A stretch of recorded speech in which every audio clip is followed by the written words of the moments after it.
Hello YouTube. This video is gonna be an attempted repair on Acura RSX blow motor not working.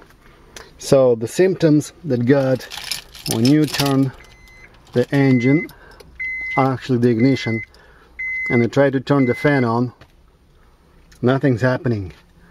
I just know I don't hear the fan blowing or anything. So you gotta love the internet and nowadays, because as they said, the main suspect is gonna be this thermal cutoff, which is installed in a blow motor housing.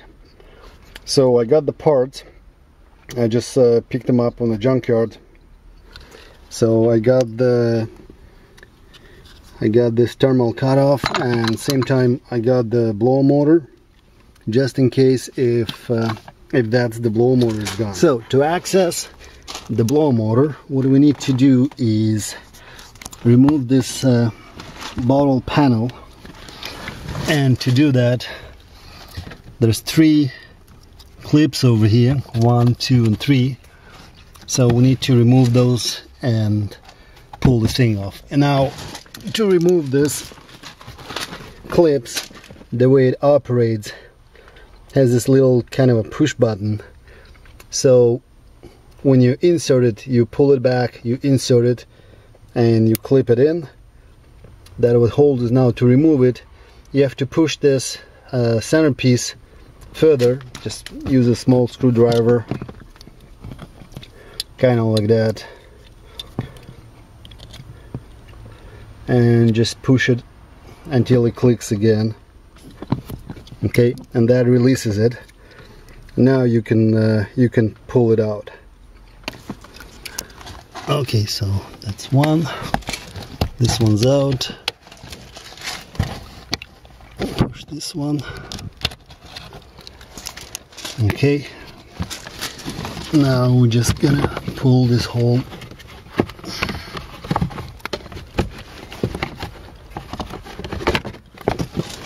thing out.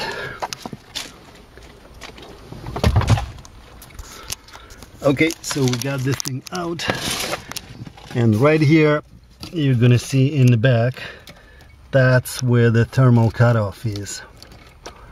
So to remove it, you need to remove the 2 screws that are holding this thermal cutoff. You can see it. Okay, so just Phillips screwdriver and that should come off easily. Now before you do that, good idea is to check your cabin filter. If that's plugged or you never changed, that might be a cause of this thing overheating, just because it's not enough airflow.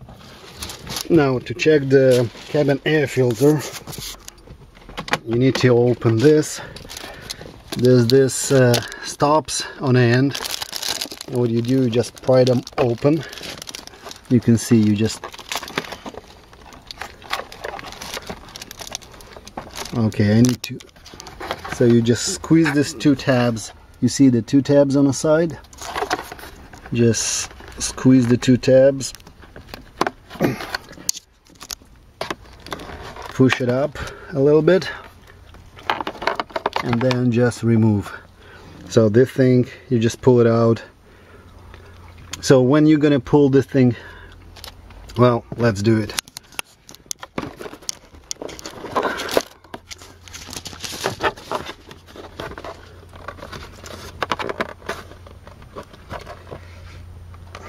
Okay, now that you have those both clips out, you can open this further, and right here is your cabin air filter.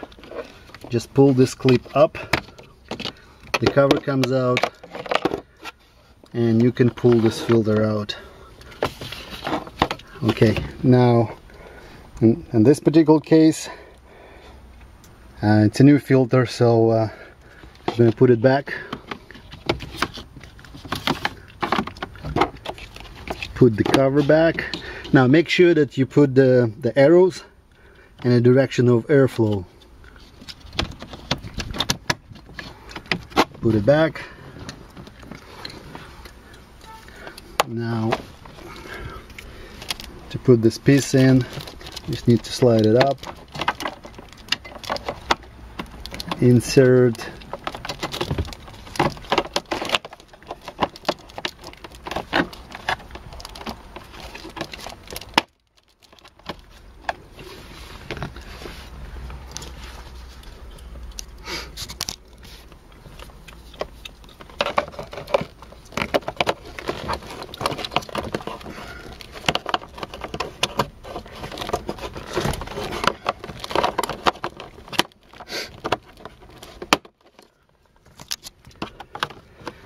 okay, those both clips are in. We can close it. Okay, basically all we need to do, just take those two screws out. I can't really do, I need two hands, so I'll have to stop the camera and I'll see you guys when I pull the...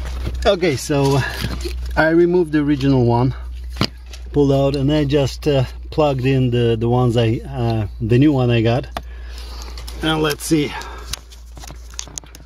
Let's turn on the ignition. Oh yeah, and you can see the blower is working now.